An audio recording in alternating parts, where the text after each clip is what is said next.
ನಮಸ್ಕಾರ ರೀ ಎಲ್ಲರಿಗೂ. ಮೊನ್ನೆ ಹೊಚ್ಚಲು ದಿನ ಗೊಡ್ಚಿ ಜಾತ್ರೆಗೆ ಹೋಗಿದ್ವಿ ರೀ. ಗೊಡ್ಚಿ ಜಾತ್ರೆಗೆ ಏನ್ ಸ್ಪೆಷಲ್ ಅಂತಂದ್ರ ಬಳೋಲ್ ಹಣ್ಣು. ಬಳೋಲ್ ಹಣ್ಣು ತಗೊಂಬಂದೇವ್ರಿ. ಬರ್ರಿ ಬಳೋಲ್ ಹಣ್ಣು ಹೆಂಗ್ ಮಾಡ್ತಾರ ಅಂತ ನೋಡೋಣ. ಮೊದಲ ಬಳೋಲ್ ಹಣ್ಣಿಂದ ಚಿಪ್ ಬಾಳ ಗಟ್ಟಿರ್ತೈತಿ.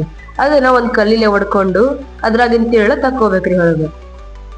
ಆಮೇಲೆ ಆ ಹಣ್ಣಿಗೆ ಸಣ್ಣ ಜಜ್ಕೊಂಡಿದ್ದ 1/4 kg ಬೆಲ್ಲ ಸೇರಿಸ್ಬೇಕ್ರಿ. ಈಗ ಬೆಲ್ಲ ಮತ್ತ ಹಣ್ಣನ್ನ ಚಂದಗೆ ಕಲಸ್ಕೋಬೇಕ್ರಿ.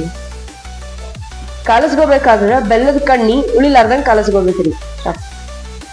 ಆಮೇಲೆ ಒಂದ್ ಹಳ್ಳ ಉಪ್ಪು ಹಾಕ್ಬೇಕ್ರಿ. ಉಪ್ಪು ಹಾಕಿಂದ ಮತ್ ಕಲಸ್ಬೇಕ್ರಿ. ಕಲಸ್ಕೊಂಡಿಂದ ಏಲಕ್ಕಿ ಲವಂಗದ ಪುಡಿ ಹಾಕ್ಬೇಕ್ರಿ. ಮತ್ ಕಲಸ್ಬೇಕ್ರಿ. ಆಮೇಲೆ ಇದೆಲ್ಲ ಆಗಿಂದ ಇದನ್ನ 12 ತಾಸು ಬಾಯಿ ಮುಚ್ಚಿ ಇಡಬೇಕ್ರಿ. ಕಲಸಿದ ಕೂಡ ತಿನ್ನಾಕ್ ಬರುದಿಲ್ಲ. ಈಗ 12 ತಾಸಿನ ನಂತರ ನಮ್ ಬಳಲ್ ಹಣ್ಣು ತಿನ್ನಾಕ ರೆಡಿ ಆಗೈತ್ರಿ. ನೋಡ್ರಿ ಎಷ್ಟ್ ಚಂದ ಕಾಣತೈತಿ.